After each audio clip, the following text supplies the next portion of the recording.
Library. I'm Claudia, and today I want to discuss Frankenstein by Mary Shelley, which is the first book I read this year as part of my 1818 novel project. It's weirdly fitting that this is the first book I read as part of that project because it was actually published on the 1st of January in 1818.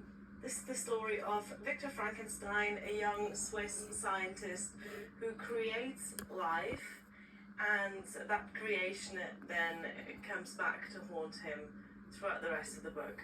We're all familiar with the pop culture interpretation of Frankenstein, but I think most of us already know that the book plays out quite differently to the films and other adaptations that we may have seen. So I went into this book not exactly expecting, the green monster, the lightning struck Victorian house and all of that stuff that I have in my head when I think of Frankenstein, but still the novel managed to surprise me quite a lot. The first thing that surprised me is the form. It is technically an epistolary novel because the whole narrative is framed by this letter from a man called Robert Walton, who's exploring the Arctic, to his sister.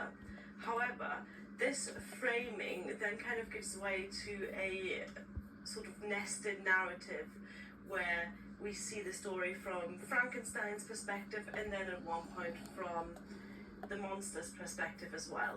So it reads more like a multiple narrator book where each narrator kind of has a bigger chunk of the story to narrate. The part I enjoyed most about the book was the middle part that is narrated by the creature itself, because that is where we just get a really unique perspective on life that we don't get from the human narrators. But before I get into all of that, a brief synopsis. So Victor Frankenstein is a Genoese gentleman who grows up in a very loving family and then moves away to go to university in Germany, where he gets really interested in chemistry and biology, where he ends up creating life. As soon as he sees what he's done, as soon as the creature opens his eyes, Frankenstein gets scared and runs away. When he comes back, the creature's gone, but the creature ends up pursuing him throughout the rest of the book. So Frankenstein first goes back to Switzerland to his family, then he goes traveling, he travels to England and to Scotland, and the creature's always there and leaves behind him a trail of destruction and murder.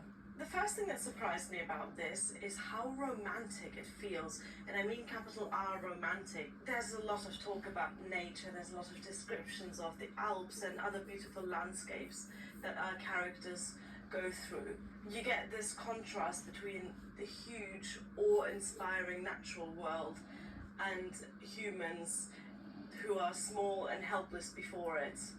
Of course, it also is about human nature and what makes us human, and why what makes us human, it doesn't necessarily depend just on us, but also on the people around us.